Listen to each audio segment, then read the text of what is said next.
एक गरीब ब्राह्मण, फटे पुराने कपड़े, आंखों में आग और ज़बान पर बस एक अहद, और वो ये कि मैं इस सरज़मीन पर इंसाफ कायम करके रहूँगा।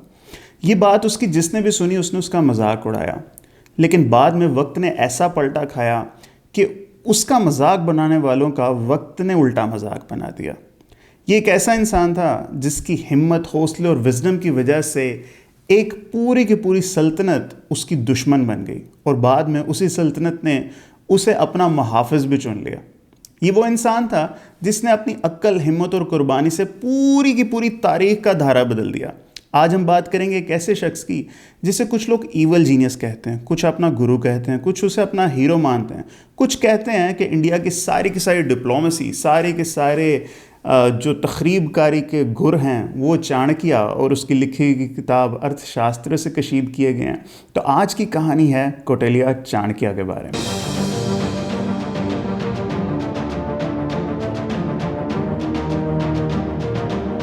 सही है। मैंने कहा चाणक्य एक एम्परर का एडवाइज़र था, जो एम्पायर पाटलिपुत्र से, पटना से लेके हिरात तक फैली हुई थी, वो उसको एडवाइज कर रहा है। आप कैसे इसका मुकाबला मैकियावेली का चाणक्य से करते हैं? सही बात। थोड़ी उसने ज़रा बताई मुनाफकत की बातें, मगर वो मैनेजमेंट के लिए बड़ी ज़रूरी हैं वो चीज़ें, ठीक है ना। He was too blunt for his time, in fact. Exactly. ये कहानी आज से 2300 साल पहले की है, जब हिंदुस्तान के ऊपर नंदा ख़ानदान की हुकूमत थी। ऐशो इशरत के महलों के बीच बदउनवानी और जुल्म अपनी इंतहा पर पहुंच चुका था। लोग नाइंसाफ़ी, भूख और अपनी खामोशी से भी तंग थे। उन्हीं दिनों तक्षशिला, यानी वो शहर जिसे आजकल पाकिस्तान में टेक्सला के नाम से जाना जाता है, वहाँ से एक ब्राह्मण उठा। उसका नाम था विष्णुगुप्त, जिसे बाद में दुनिया ने चाणक्य के नाम से जाना। वो एक उस्ताद था, लेकिन उसके दिल में आग जल रही थी। वो कहता था कि जब तक इस सरजमीन पर नाइंसाफ़ी बाकी है, मेरी ज़िंदगी बेकार है। उसी दिन से उसने फ़ैसला कर लिया कि एक नई सल्तनत बनानी है, और उस नई सल्तनत में एक नई सोच होगी और एक नई दुनिया जन्म लेगी। एक दिन चाणक्य पाटलिपुत्र के महल में बादशाह दयानंद से मिलने के लिए चला गया। चाणक्य को लगता था कि दयानंद उसकी बात सुनेगा और गरीबों के दुखों को समझ पाएगा। उसके दिल में उम्मीद थी, मगर जैसे ही वो दरबार में दाखिल हुआ, सब के सब हंसने लगे।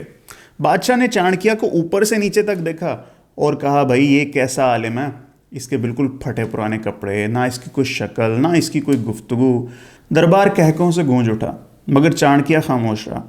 चाणक्य ने कहा, महाराज ये हंसी याद रखना, क्योंकि अगली बार हंसने वाला मैं हूँगा।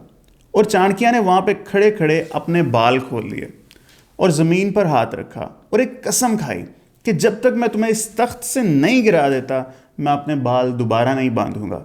उस दिन चाणक्य की ज़िंदगी में एक बहुत बड़ा मकसद पैदा हुआ, बदला। ये कसम खाने के बाद चाणक्य एक उस्ताद की बजाय एक बहुत बड़ी ताकत में तब्दील हो गया, और वो ऐसी ताकत थी जिसके अंदर पूरी की पूरी सल्तनत को हिला देने की पोटेंशियल मौजूद थी। चाणक्य ने यह फैसला किया कि अगर बादशाह जालिम है तो उसे नया बादशाह पैदा करना होगा। वो गांव-गांव, शहर-शहर, जंगलों और वादियों में घूमता रहा और किसी नौजवान की तलाश में लग गया। चाणक्य सोच रहा था कि उसे एक ऐसा नौजवान चाहिए जो उसके ख्वाबों को हकीकत में बदल दे। और एक दिन ऐसा आया, वो बाजार से गुजर रहा था तो बाजार के कोने में उसे कुछ बच्चे खेलते हुए नजर आए। उन बच्चों में एक बहुत ही दुबला पतला लड़का था। उस बच्चे की आंखों में एक चमक थी और उसकी बॉडी लैंग्वेज में एक एतमाद सा चाणक्य को नजर आया। वो बच्चा अपने साथियों से कह रहा था, देखो मैं बादशाह हूं। और एक बच्चा हंस के बोला, तू कैसे बादशाह बन गया? तो लड़के ने जवाब दिया कि बादशाह वो होता है जिसे किसी का भी खौफ नहीं होता। चाणक्य वहीं पे खड़ा खड़ा रुक गया। उसने लड़के को गौर से देखा, फिर उसके पास जाकर उसको प्यार से पूछा, बेटा तुम्हारा नाम क्या है? उसने कहा, मेरा नाम चंद्रगुप्त है। ये सुनते ही चाणक्य की आंखों में एक चमक आ गई और उसे पता चल गया कि यही वो बच्चा है जो उसके सारे सपनों को साकार कर सकता है। उसी दिन चाणक्य चंद्रगुप्त को अपने साथ तक्षशिला ले गया और उसे वहां पर पढ़ना लिखना सिखाने लग गया। चाणक्य ने चंद्रगुप्त को हुकूमत, जंग, सियासत और अक्ल की बहुत सी बारीकियां सिखाई। चाणक्य कहता था कि तलवार से जंग जीती जा सकती है, मगर अक्ल से दुनिया फतह होती है। यही बात अशोक भी कहा करता था कि युद्ध लड़े रणभूमि में जाते हैं, परंतु जीते यहाँ से जाते हैं। दोनों ने मिलकर एक ख्वाब देखा, एक ऐसा देश जहाँ इंसाफ होगा, जहाँ अवाम के पास हुक्मरान हो ऐसा हुक्मरान जिसे अवाम खुद कभी चुन सके। सालों की जद्दोजहद के बाद छोटी छोटी फतूहात से लेकर बड़ी जंगों तक चाणक्य और चंद्रगुप्त ने कभी भी हार नहीं मानी।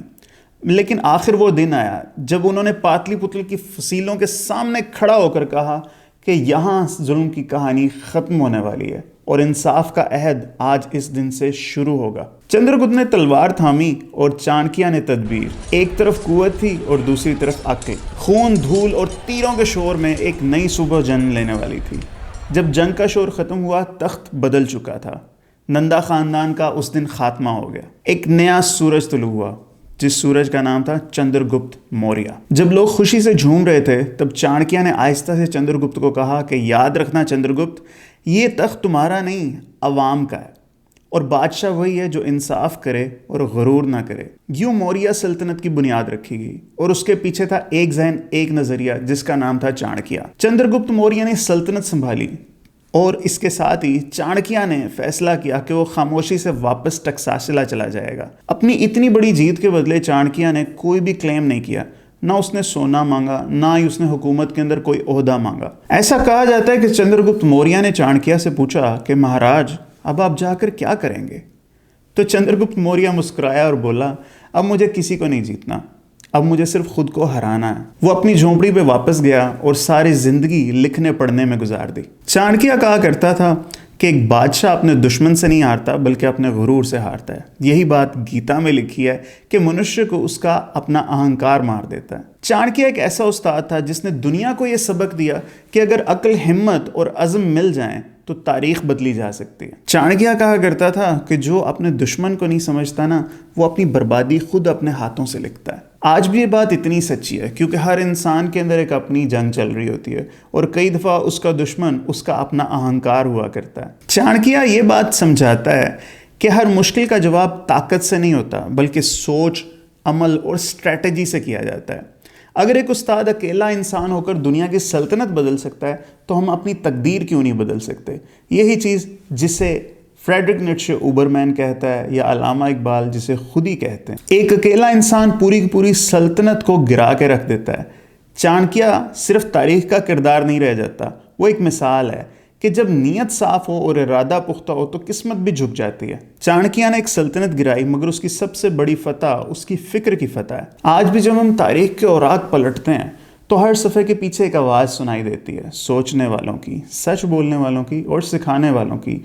चाणक्य की आवाज़ भी कुछ ऐसी आवाज़ थी। मैंने बजाते खुद अर्थशास्त्र को पढ़ा है। अगर आप ये पढ़ना चाहते हैं तो रीडिंग की किसी भी दुकान से बआसानी आप लोग अर्थशास्त्र हासिल कर सकते हैं। मैंने इसको पढ़ के देखा कि ये किताब कोई मुनाफिकत की किताब नहीं है, इसके अंदर वाकई विजडम के बहुत से मोती हैं। इसमें बताया गया है कि टैक्स किस तरह से कलेक्ट किया जाता है, मंत्रियों की तैनाती किस तरह से करनी चाहिए, 4 लोगों को इकट्ठा जोड़ने के लिए 5वें किस कमीने इंसान को हायर करने की ज़रूरत है। एक और विजडम की बात आपको बताता हूँ। चाणक्य कहा करता था कि अगर आप अपने मुल्क के अंदर अंदरूनी इत्तेहाद कायम करना चाहते हैं ना, तो इसे किसी ना किसी बैरूनी ताकत से कंसिस्टेंटली लड़ते रहिए।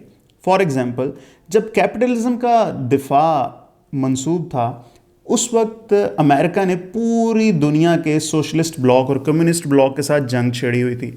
लेकिन जब कम्युनिस्ट ब्लॉक और सोशलिस्ट ब्लॉक को उसने अफ़गान वॉर जहाद के अंदर हरा दिया, उसके बाद उन्हें एक नए दुश्मन की ज़रूरत थी और नया दुश्मन इस्लामिक स्टेट्स बन गई। बिल्कुल इसी तरह से इंडिया भी कंसिस्टेंटली हमारे साथ एक जंग किए रखता है। ये मेरे ख्याल में शायद अंदरूनी इत्तेहाद बनाने के लिए इंडिया की मजबूरी भी है। ये बात सही है या गलत, इसका फ़ैसला तो आप लोग ही करेंगे। मैं हूँ फ़हद खोखर और ये थी आज की कहानी, दिल से तारीख़ के सफ़ात से। बहुत शुक्रिया।